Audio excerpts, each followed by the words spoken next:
like a pretty solid first lap for Cliff Boyer, as long as he gets off turn 4. Really picked up in Great first lap. Yep. Fourth, 1909. The state 100's off the hole. He got it on turn 4. Oh, he got a bit of the wall off turn 2, didn't he? Just takes a little bit to step out. And what he tried to do, he tried to make it up getting into turn 3, and it just goes downhill from there. Still a great lap for Boyer. A great first lap. And he said, I've got to run a perfect lap. I ran a perfect lap in practice. Is that my perfect lap? Can I get another one? Car really rotated turn good through 1 and 2, but right there, late exit of turn 2. A little tail happy there. Late exit as you come off the concrete onto the asphalt. It just stepped out.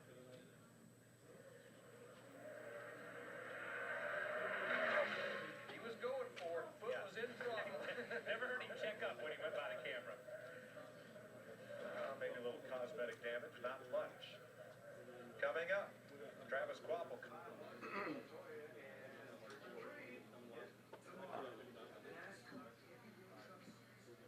You got a lot of TVs to go.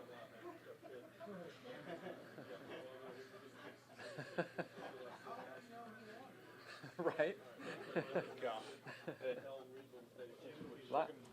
Sorry, it sucks so bad. I know. You're terrible here. I had to go check and see if it was Matt really sitting in the 20.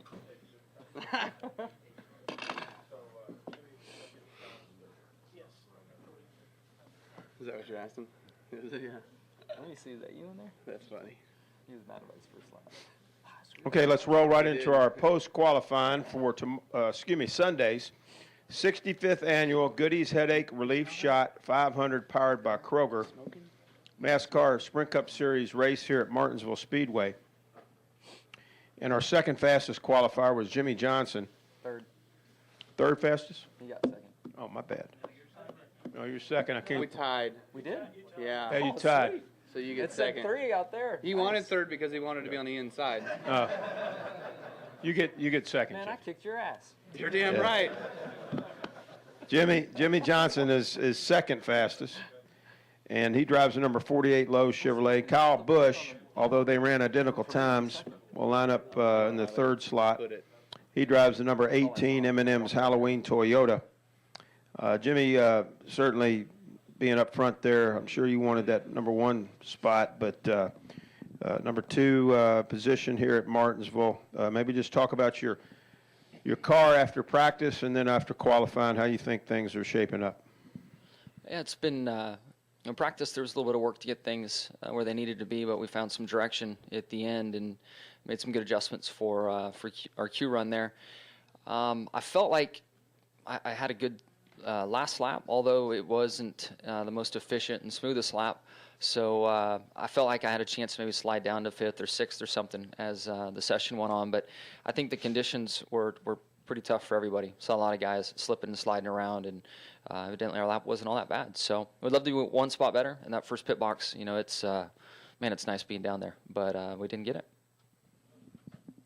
Kyle Busch, just talk about your car, how practice has gone, and qualifying, and your outlook for Sunday.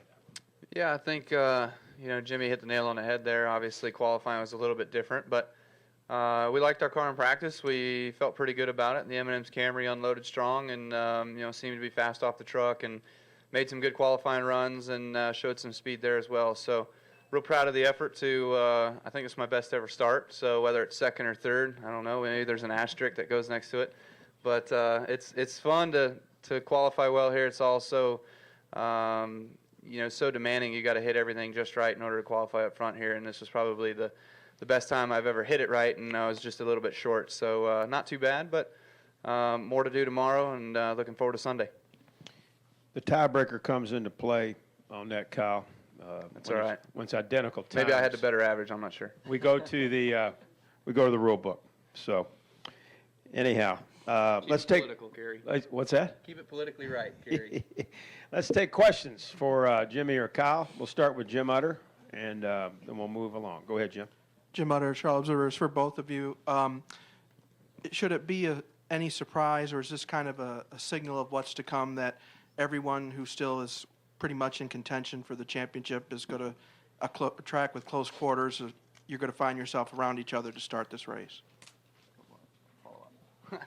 I think you see that year in, year out almost. I mean, it's weird the way you see Martinsville shape up, but Martinsville typically shapes up with the championship contenders and how they come out of here. You know, you go into 2 more mile-and-a-halfs and then Phoenix, of course, as well. So, you know, this 10-race stretch that we go through here, obviously you're always running on top of each other every single week. It's pretty close to where you have the Chase contenders running top 5, top 10 and finishing there.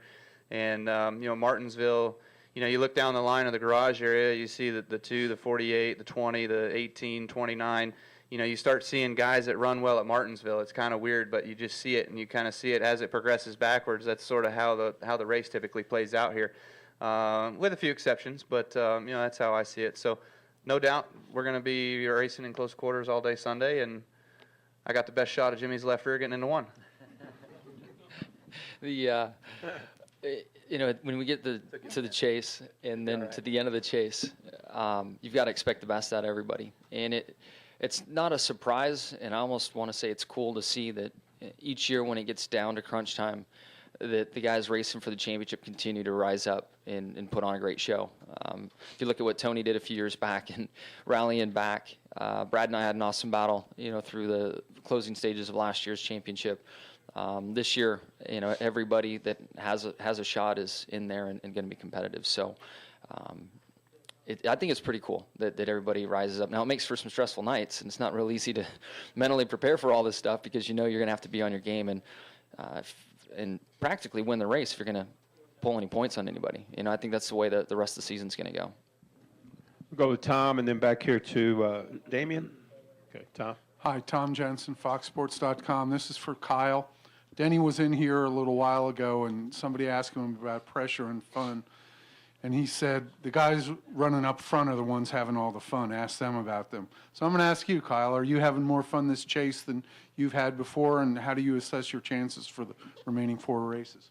Yeah, I would say that I've had more fun this year than in years past. It's certainly a lot nicer to be competitive each week, to run up front and to take away those points that you need to. But, you know, it can be somewhat frustrating as well, too, when you are finishing either 1 spot ahead or just a couple spots behind those guys that you're racing against. You know, that's certainly difficult and, you know, challenging. Like Jimmy said, it's challenging to make up points in those sort of circumstances. So to make up points, you definitely have to win and get those bonus points that are out there.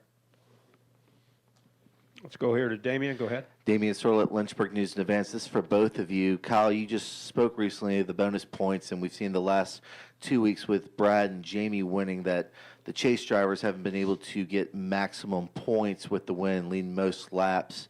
How much emphasis do you put on trying to go out there, lead laps, and win so that way you can get the most points and put yourself in the best position for these last 3 races?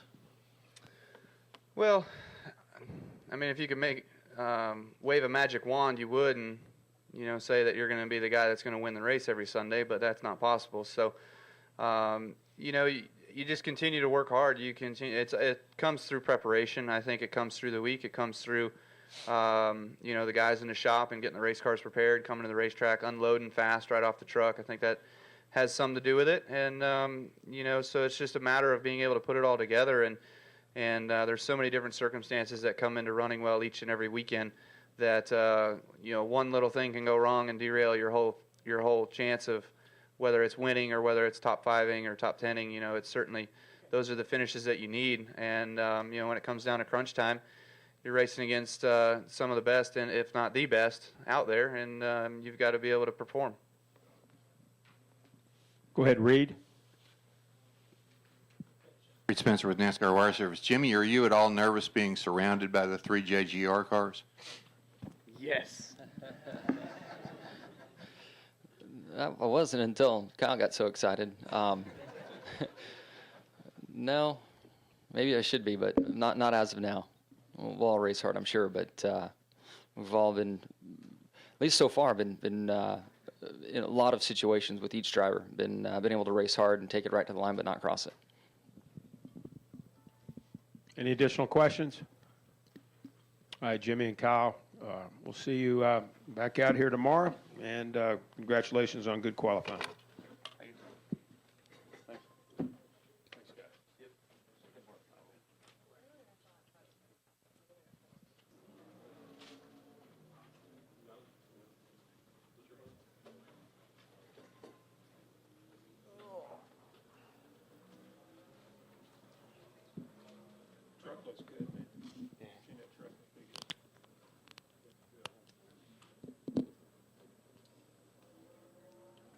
Our Coors Light pole winner for Sunday's 65th annual Goodies Headache Relief Shot 500 powered by Kroger is Denny Hamlin, and he drives the number 11 FedEx One-Rate Toyota for Joe Gibbs Racing. And this is his 17th career pole, his 5th pole in 2013, and his 3rd pole at Martinsville. It's a track record of 19.013 seconds, translates to 99.595 miles per hour. 18 different drivers top the old record, led by Denny Hamlin. This is the 18th time in 2013 that we have broken a track qualifying record in the Sprint Cup Series. Denny, congratulations, starting out front for a race that means a whole lot to you, and as you talked about earlier, you would certainly like to bring it home with a victory on Sunday. Yeah, definitely. We talked about most of it earlier, but, like I said, I knew we were going to be pretty strong. I knew we had a shot at the pole, and beyond that, I think our car was pretty good in race trim as well. So usually anytime we qualify on the pole, it usually bodes well for us on Sunday, and hopefully this weekend's no different from that. Questions for Denny Hamlin? If you have one, raise your hand. Tom's got one right there.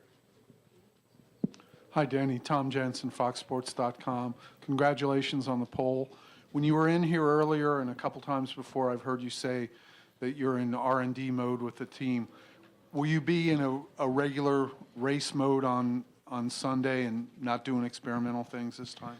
Yeah, I believe we're on the same engine spec as what our teammates are on, and the experimental setup is now in our teammates' cars as well. So I think if we all run good, that's a good sign, but we all could run bad too. So, I think that we've all got the same stuff this weekend. We obviously put a lot of emphasis on this race in particular for our team, but beyond that, it was, the job for us, a couple weeks ago was to go work on a Martinsville setup, and obviously all 3 cars being the top 4 is a good sign. But you feel more optimistic maybe about your chance to win this week than you would some of the recent weeks? Yeah, for sure. Our car has shown speed, and there's nothing that if it's a mechanical failure or something like that this week, then it's just going to be one of those freak things that any could happen to any of my teammates. Go to Dustin, then Hank, and then Al. Go ahead, Dustin. Dustin Long, Motor Racing Network. Obviously, the frustrations of the season, and I know this is only one day, but what does it mean to be able to walk out of here and know for at least one day you kicked everybody's ass? Yeah, I mean that's the great part about it is, you're only as good as your last accomplishment, and mine was at least 20 minutes ago, so that's good. So I, like I said, any one thing can spark our team. I said a month or so ago, we could win at any time, we could do great things at any time, but you just got to have it all put together, and it all is working out nicely for this weekend for us. I mean, it's the only track that we've tested at, well, the only race that we've truly tested for that race all year long. It's, we've got our best car that we have in our 11 stable. Everything is lined up to be successful this weekend. We're not on an R&D motor. So all those things, and I'm, pretty decent here. So all those things should make for a good weekend. Obviously, being able to have the number 1 pit stall is huge. Being able to set the pace early will be big. And hopefully, if anything, as fast as Jimmie was in the spring, it may be at least make him use up his stuff a little bit more than he had to here a few months ago. front and a lot of the title contenders all up there. Is there at some point in the race you have to be aware of that, or look, it's racing and so be it? Yeah, I think that, you know, both my teammates and, you know, the guys around will know that I'm racing for a race win and that's it. I'll take more risk, and obviously when racing for a win, I will be a lot more aggressive with a non-teammate than I will with a teammate. So you know, that part of it is a little bit different, but that'd be the only way that I don't give 100% is, you know, racing for a win is you know, I will not put myself risking taking out a teammate for a race win, but I wouldn't take anyone out on purpose, definitely. But you know, definitely would race harder with someone that's not a teammate. Let's go to Hank, Al Pierce, and then Damian. Hank? Hey, Denny, with all the stuff you've talked about looking for a spark and, you know, the winning a race every year and stuff, will you feel more pressure between now and Sunday to kind of cash in on this? Well, I know it's our best shot thus far to get a win. We've had, you know, some pretty good cars other places. You know, really our best shot to win this year was before California, you know, at California and the races before that. We haven't had a race-winning car since then. We have one this weekend. I know for a fact that we do. So will there be pressure? Yeah, but I think that, you know, no matter what happens this weekend, it's already exceeded a lot of people's expectations based off of how we've run here over the summer. So I think that, you know, we're kind of playing with house money at this point. Let's go to Al, Damian, and then Jim. Yeah, Denny, Al Pierce, Auto Week. You went out almost exactly midway through the session. And after Jimmie went and didn't beat you, were Boyer and Busch the other two guys that you most worried about? Yeah, I mean, definitely. And Jimmie, I guess, was the guy you were worried about. Not really. Really? Okay. Because he didn't show that much speed in qualifying trim. Now in race will be a total different deal, but you know, you can see the guys that were really good, that made a lot of mock qualifying runs. I thought the 24 was probably going to be the biggest hurdle we were going to have to get over to win the pole. He qualifies well and he races well. So once those guys went, and I saw that you know, we beat Boyer, you know, then it goes to Kyle, which I know has the exact same stuff that we have. It obviously makes you worry a little bit, obviously with the draw and everything that he had. Let's go to Damian and then Jim. Damian Sorlett, Lynchburg News in Advance, over here, Denny behind the cameras. You made a comment on Twitter during the spring race that you weren't in there, so the competition for Jimmie wasn't as high with you not in there. And Chad Knaus made a comment post-race that you made mention of on Twitter about how it was kind of the car that set it apart. How much is that driving you this week to want to end Jimmie's 2-race winning streak here? Yeah, and that's not really fueling me that much. It's more self-motivation. But thanks for reminding me. I will use it. Jim Utter, front row. Jim Uttershaw, Observer. Being in the unusual position of watching the championship battle kind of from the outside, are you surprised, first of all, that everyone still in contention is going to be starting pretty much around each other, and do you expect it to be kind of this way as the last few races play out? No, I mean, this is typically the part of the season once you get past Talladega where you're going to have the speed to win the championship. In my mind, you can't wreck out the first 5. Then you're usually in contention. Then the last 5, you've got to have the speed to win the championship.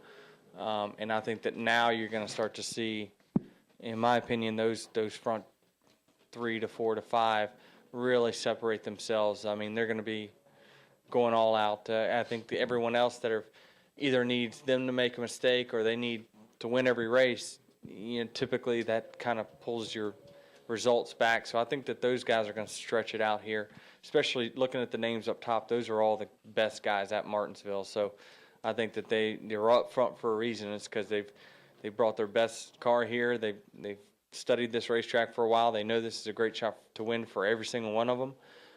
So it's going to be tough for those other 7 guys to catch them.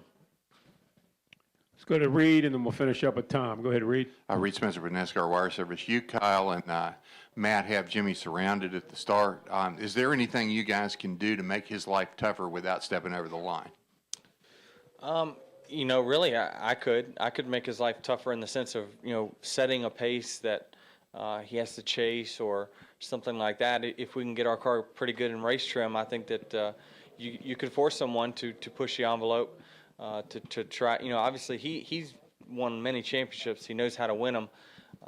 He's finished second to me here before, but yet won the championship. So he knows what he's doing. And I think he'll probably he won't let me, you know, goad him into doing something that he wouldn't normally do. He's too good for that.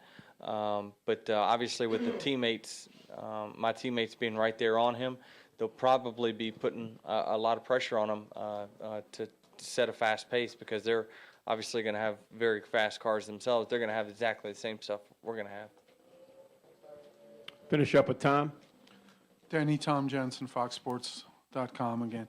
When it gets down to the final 3 or 4 races, and there's a group that's obviously separated themselves from the championship, and there pretty much has 3 or 4 guys, do the other guys race them differently this time of year than they would maybe the middle of the year? Maybe a little bit. I mean, I've seen some of that. You know, that there's be situations where you're kind of angry that you can't catch that guy, and then he tries to pass you in the 6th race of the chase, 7th race of the chase, and you're just like, you know, you've been in front of me enough, let me hold you off or something like that. So you'll race them harder. You definitely will. More so, you'll try to force them into making a mistake, and then you get those big points back. So I can see a few guys that with the right opportunity could definitely try to force mistakes on those guys. But you know, good luck, because they're going to be fast and they're pretty smart. Thank you. Denny, thanks for coming in. Congratulations on the Coors Light pole. Thank you. Good luck this weekend. See you Sunday night.